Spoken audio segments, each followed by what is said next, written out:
Hi guys, welcome again my YouTube channel. Guys, आज का हमारा टॉपिक है importance and principles of assessment, आकलन का महत्व तथा सिद्धांत। आज हम असेसमेंट के महत्व, इम्पोर्टेंस एंड प्रिंसिपल्स रीड करेंगे। Let's start. असेसमेंट के बारे में हम स्टार्टिंग में जान चुके हैं। इम्पोर्टेंस ऑफ असेसमेंट, पहले हम यह टॉपिक करेंगे। असेसमेंट, इम्पोर्टेंस ऑफ असेसमेंट, आकलन का महत्व। आकलन का महत्व दिया हुआ है, यहाँ पर इम्पोर्टेंस दिया हुआ है। फर्स्ट पॉइंट है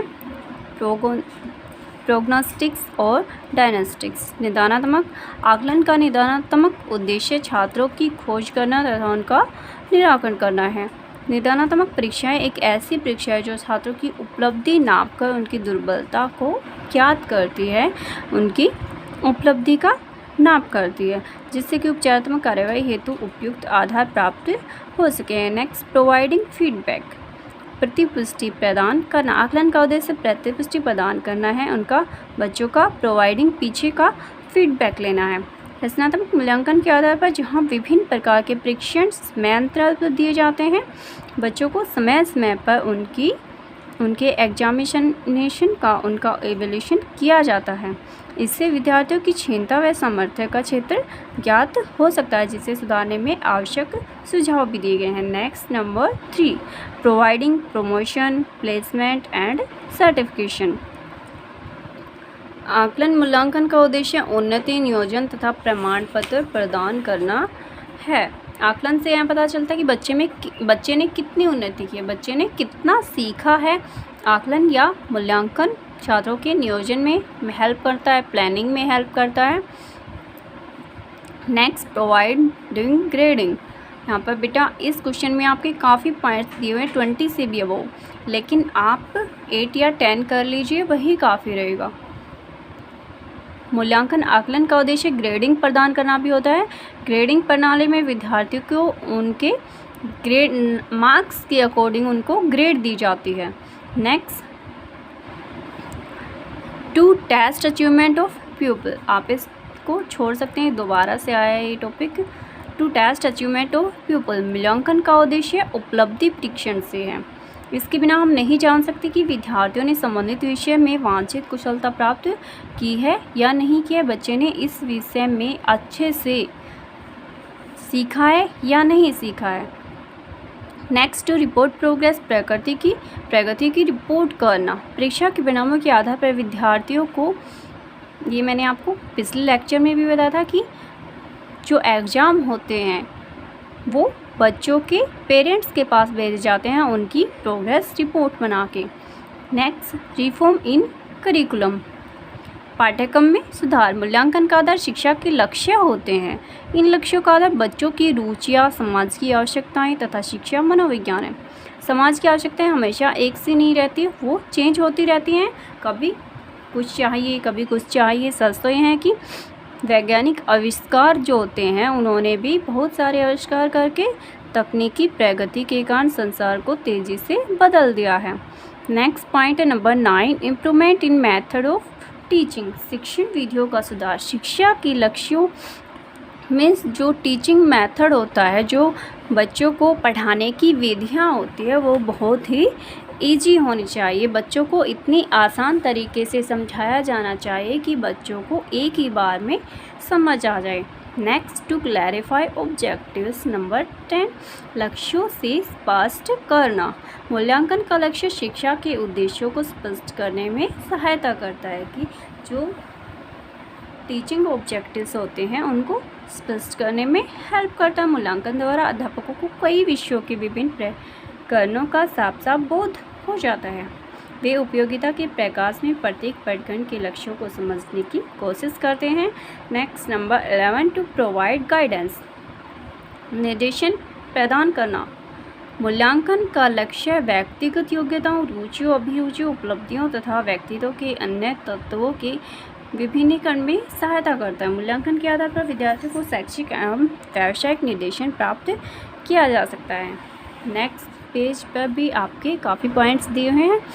to assess personality of the pupils, विद्यार्थियों के व्यक्तित्व को आंकना। वास्तव में मूल्यांकन का सबसे महत्वपूर्ण लक्ष्य विद्यार्थियों के व्यक्तित्व का मापन करना होता है।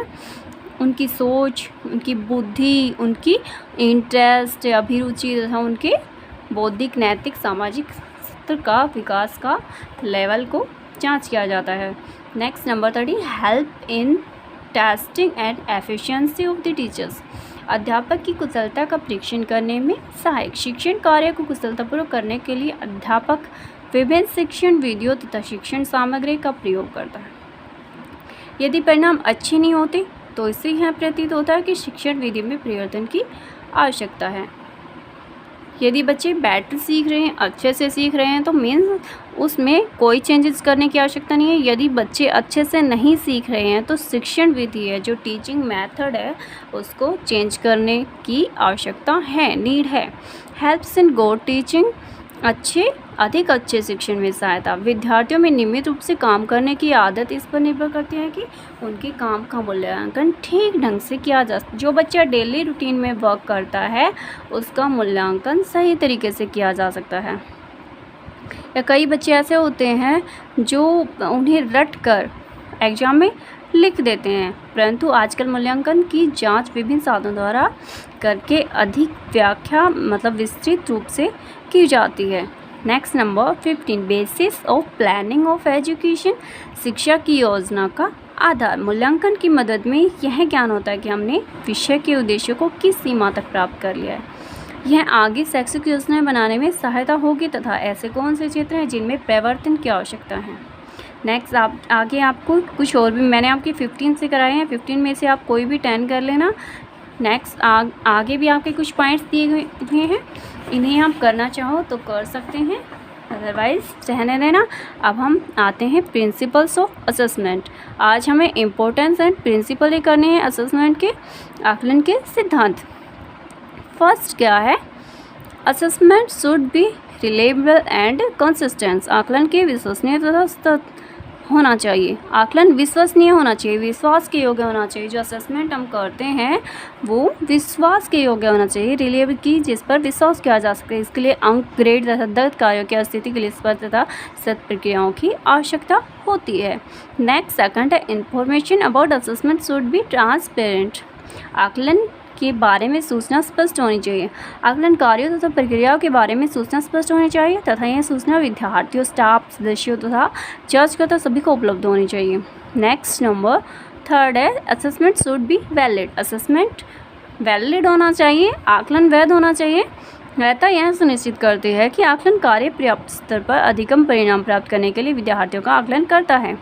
Next, assessment should be inclusive and equitable, आकलन समावेशी तथा निष्पक्ष होना चाहिए। आकलन में सभी बच्चों को शामिल किया जाना चाहिए तथा किसी प्रकार का कोई भेदभाव नहीं किया जाता। जो असेसमेंट किया जाता है उनमें सभी बच्चे इंक्लूड होने चाहिए और किसी के साथ किसी प्रकार का भेदभाव नहीं किया जाना चाहिए कि इसका असेसमेंट किया जाएगा या इसका नहीं किया जाएगा। ये बच्चा कमज़ोर है, ये तो पढ़ता ही नहीं है, उनको ऐसे नहीं कहना चाहिए। नंबर 5 है, formative and summative assessment should be included in each programme, आकलन से संबंधित सभी कार्यों में निर्माणात्मक तथा संकलनात्मक आकलन को परिभाषित किया जाना चाहिए।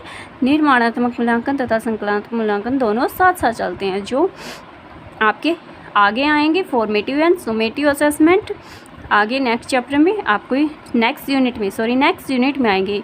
नेक्स्ट यूनिट में कराया जाएगा आपका फॉर्मेटिव एंड सुमेटिव असेसमेंट, और ये दोनों एक साथ चलते हैं। नेक्स्ट नंबर 6 है, assessment should be related to discipline और सब्जेक्ट, आकलन कार्य के विषय की प्रकृति को प्रदर्शित करना चाहिए तथा विद्यार्थियों को अपने कौशल तथा सामर्थ्य को विकसित करने का अवसर प्रदान करना चाहिए। नंबर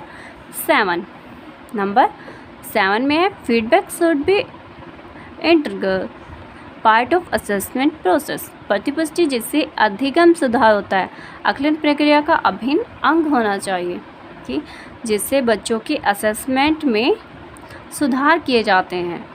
प्रत्येक आकलन कार्य के लिए विद्यार्थियों के लिए स्पष्ट होना चाहिए कि ये प्रतिपुष्टि विद्यार्थियों के लिए स्पष्ट होनी चाहिए। Number 8, every staff involve in assessment should be competent, आकलन प्रक्रिया में शामिल करके कर्मचारी सामर्थ्य होना चाहिए। आकलन प्रक्रिया में सभी स्टाफ, एवरी स्टाफ को इंक्लूड किया जाना चाहिए। उसे अपनी भूमिकाओं तथा जिम्मेदारियों का अच्छे से ज्ञान होना चाहिए। आज का टॉपिक था हमारा, यहीं तक। मिलते हैं नेक्स्ट लेक्चर में। तब तक के लिए bye bye, take care guys. यदि आपको मेरी वीडियो अच्छी लगी हो तो प्लीज़ लाइक एंड सब्सक्राइब करना न भूलें। ओके।